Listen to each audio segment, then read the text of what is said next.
Welcome back to the Greg Schreffler Show, where we talk about anything and everything that has God in it. Why? Because we gotta. And this is now episode 2.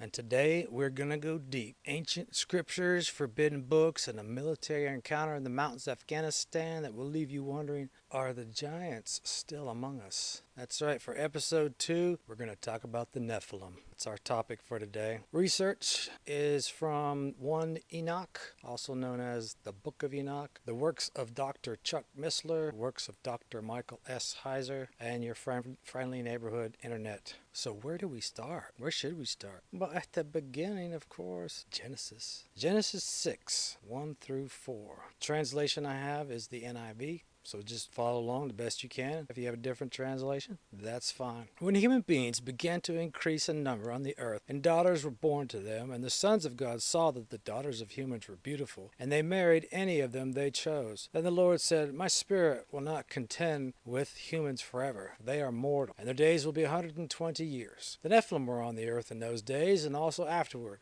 when the sons of God went to the daughters of humans and had children by them. All right, let's break this down. The first words of interest are sons of God. What does that mean? Missler interprets it, or he says that the Hebrew translation for sons of God is a direct creation of God, air quotes, or angels, air quotes. Also, if you look at Job 1:6, it says, One day the angels came to present themselves before the Lord. And the word angels there can also be interpreted as sons of God. Now let's look at a couple of other words in here. The next one from verse 2 is married. Missler says that a better translation for married is taken or took. They took them. These babes didn't have a choice. They were taken. Next, in verse 3, we have, My spirit will not contend with humans forever, for they are mortal. Your translation may say, My spirit will not remain with humans forever, for they are corrupt. And then in verse 4, the topic of today, the Nephilim. What does the Nephilim mean?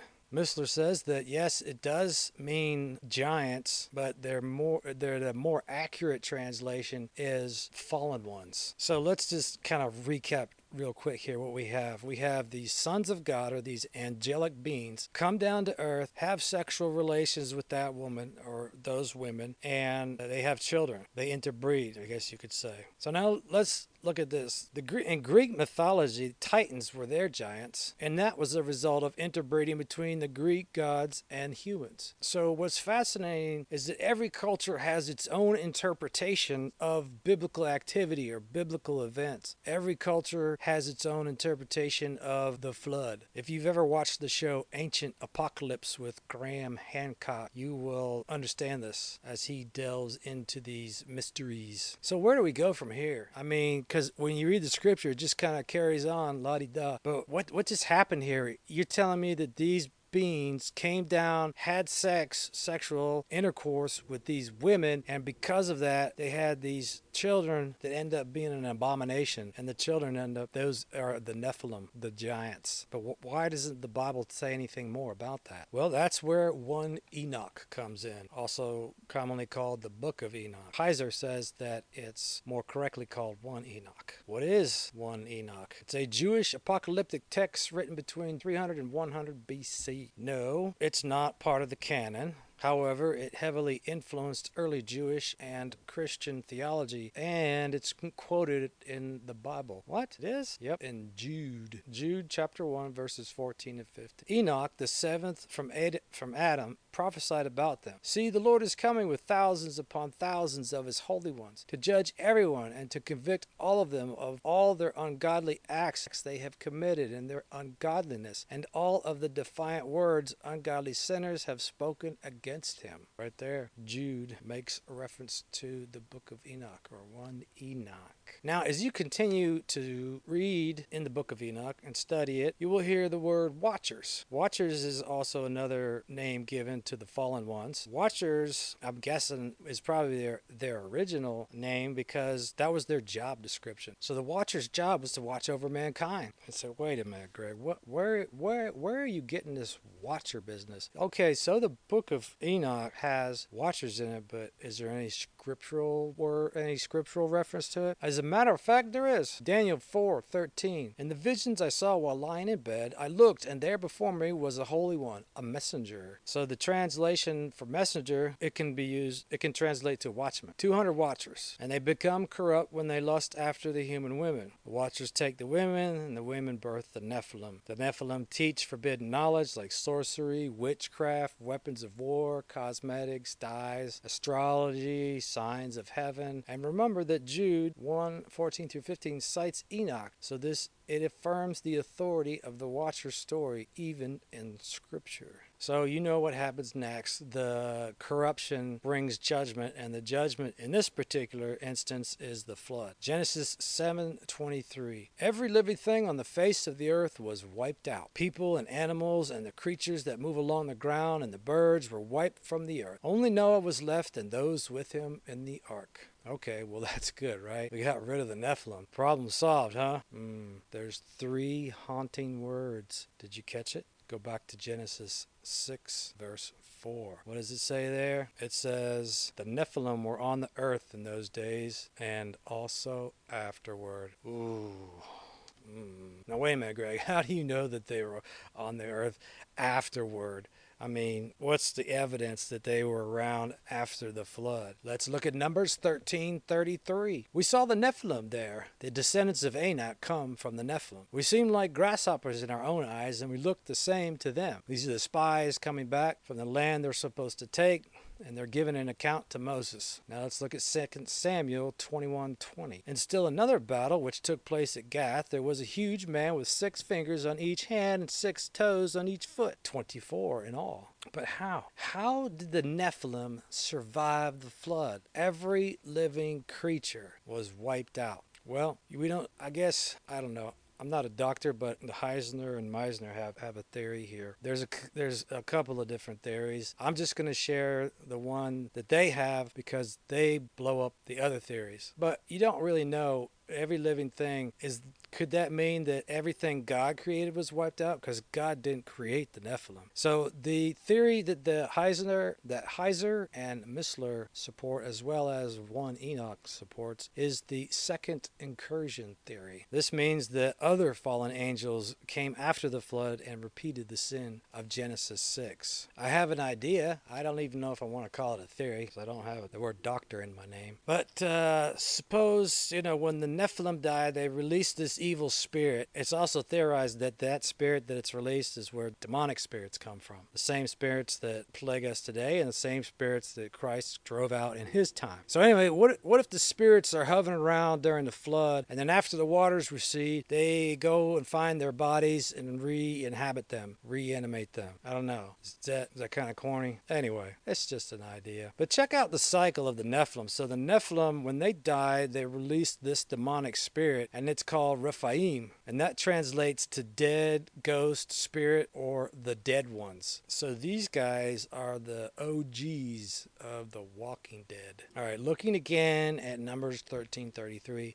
descendants of Enoch were Goliath and his 4 brothers. So yeah, if you're a Christian, you should be tracking this no problem at all. But I bet you haven't heard this from the pulpit, have you? Very few want to tackle this Genesis 6:1-4, and it's also misinterpreted many times of what actually happened, because it's just too, I don't know, what do you want to call it? Too heavy? Too weird? But according to the works of these men, Missler and Heiser, and one Enoch, this happened. So now let's look at 2 Samuel 21:16-22.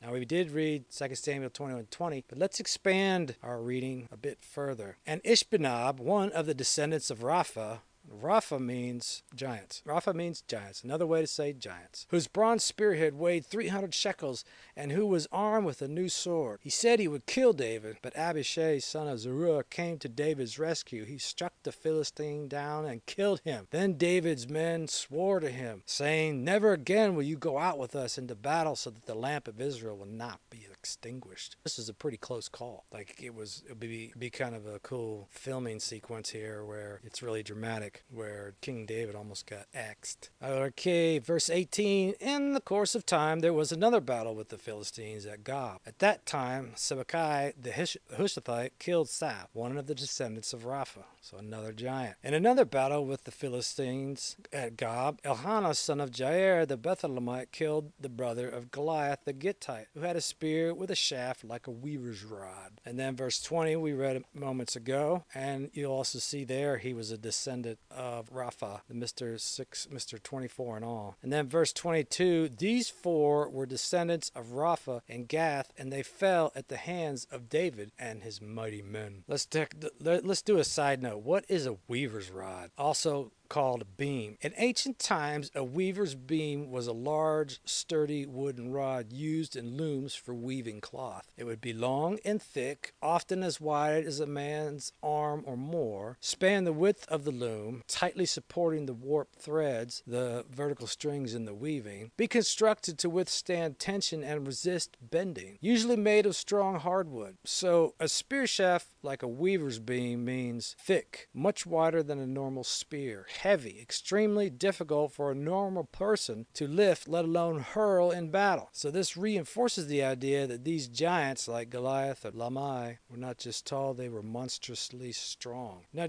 check this out. Let's look at something here. The iron point weight. 1 Samuel 17:7. 1 Samuel 17:7, describing Goliath. The shaft of his spear was like a weaver's rod, which we learned what that is now, and its iron point weighed 600 shekels. That's 15 pounds. That's heavier than a modern sledgehammer head. And this is just for the spear tip. By contrast, a Roman pilum spear tip, which weighed about 2 pounds total. So go grab your sledgehammer and try to hurl it like a spear, killing the giants. Now let's go to 1 Chronicles 20, verses 4 through 8. Now what you're going to realize is this account is about the same account that we just read in 2 Samuel, okay? And one of the fascinating things about Scripture is it does repeat itself. The stories do repeat themselves, but oftentimes there's additional information. So see if you can catch what it is. 1 Chronicles 20, verses 4 through 8. In the course of time, war broke out with the Philistines at Gezer. At that time, Sibbecai the Hushathite killed Sappai, one of the descendants of the Rephaites. Now they're calling the Rephaites. So Nephilim, Rephaites, and the Philistines were subjugated, conquered. In another battle with the Philistines, Elhanan, son of Jair, killed Lamai, the brother of Goliath the Gittite, who had a spear with a shaft like a weaver's rod. In still another battle which took place at Gath, there was a huge man with 6 fingers on each hand, 6 toes on each foot, 24 in all. He also was descended from Rapha. When he taunted Israel, Jonathan, son of Shemaiah, David's brother, killed him. These were descendants of Rapha and Gath, and they fell at the hand of David and his mighty men. Deuteronomy 3:11. Og, king of Bashan, was the last of the Rephaites, or the last of the giants. His bed was decorated with iron and was more than 9 cubits long and 4 cubits wide. So that translates to 14 feet long and 6 feet wide. So the average person is 6 feet tall, right? So the bed is as wide as an average person is tall. Anyway, that's pretty wicked, pretty wild stuff here. So these giants, if that was the last of the giants, shouldn't be any more of them, right? Well, according to some Native American tribes across North America, they've passed down oral traditions about giants, and some of those giants are described as having 6 fingers and 6 toes. These stories often align eerily well with biblical and ancient Near Eastern accounts. Common elements in Native American giant lore. Many tribes, including the Paiute, Sioux, Navajo, Choctaw, and Hopi, tell stories like this, or the common thread is red hair, white-skinned, exceptionally tall and powerful, cannibalistic, violent, and then the digits, and the extra digits and the two rows of teeth. So let's look at different specific ones. The Paiute tribe, there's a place called Lovelock Cave. The Paiutes in Nevada tell of red-haired cannibalistic giants called the Saitaka. I don't know if I'm pronouncing that right. I didn't look that up. It's the Indian name for giants. Said to be very tall, aggressive, and nearly impossible to kill. According to legend, the Paiutes trapped them in Lovelock Cave and burned them alive. When the cave was excavated in the early 1900s, very large bones and red hair were reportedly found, though mainstream archaeology disputes some claims. Anecdotal reports mention extra digits, but not as often as size and cannibalism. All right, another example. Choctaw Choctaw tribe. They spoke of a race of giants called the Nahula. They're described as giants who came from the east and were cruel with supernatural strength. Also said to have extra digits and 2 rows of teeth. Also the Sioux and Cheyenne. Stories of star people, air quotes, and giants with physical deformities or superhuman traits. Some oral stories describe giants with 6 digits, seen as signs of divine or cursed lineage. The Navajo and Hopi, they speak of Anayi, or Anayi, which is just their name for the giants. Monstrous beings created by unnatural unions. Some have more than 5 fingers or grotesque features. Yeah, it's okay. I'm scared of the thunder and the lightning because it's very, very frightening. Other supporting details. Spanish explorers like Coronado wrote of giants in the Americas described by native guides. Petroglyphs and ancient carvings in places like Utah, Arizona, and Nevada depict large humanoids with 6 fingers and toes. Some mound builder skeletons, the Adena culture for example, were reportedly discovered with 6 fingers, toes, or double rows of teeth, although these finds are now disputed or lost. Ancient origins. There's an article by Ancient Origins that documents 6-toed footprints and 6-fingered handprints, Chaco Canyon area. DNA Consultants reports on Choctaw legend of the Nahula, white giants, notable for 6 fingers or double rows of teeth. That's got to be pretty creepy, the double rows of teeth. I wonder how that affects speech. Anyway, there's also rumors of why the Indians would raise their hands when they greeted one another. You know, we always say, oh. But the rumor is they raised their hands to make sure they didn't have 6 fingers, because the 6-fingered folk were dangerous. All right, as we start to wrap up, I want to tell you a story about the Kandahar Giant. In 2002, after a U.S. Army patrol in a remote part of Kandahar province went missing without making radio contact, special forces were dispatched to look for the missing men. Searching along the line of the patrol's known route resulted in them discovering discarded pieces of equipment, much of it broken. The debris led the troops to a difficult mountainous trail, which terminated at a large cave and a clearing scattered with broken equipment and cracked bones. The account then claims that a red-haired, powerfully built humanoid around 13 feet high in height and clad in animal skins emerged from the cave. On spotting the patrol, the giant promptly killed one of them, an individual specifically named in the original count as Dan, air quotes, by impaling him with a large metal-tipped spear, a weaver's rod. The rest of the patrol then killed it with 30 seconds of sustained gunfire. On inspecting the body, they found that the creature had 6 fingers on each hand and 2 sets of teeth. The giant was then reportedly collected by Chinook helicopter and then transferred to a C-130 to be transported to an unknown location, with the members of the aircraft crew reportedly stating that it weighed 1,100 pounds. This is from Dark Tales. Diving into this study, there was a more detailed account of this event by someone called Mr. K in an interview. And that was on YouTube, but that YouTube video has been pulled. Interesting. Also, there's talk about how the giant reeked of death, a nasty funk to it. There's a lot of links that I'll put with this for you to check out. Some support it, some do not. There's 2 videos I'll put in the links. There's a lot more. But one video talks about the Lovelock Cave giants. And he kind of, I guess he kind of, well, his fact finding apparently led him to the idea that that never happened, or it didn't happen, or there's no such thing. The other video, and his video is by Go Explore Today.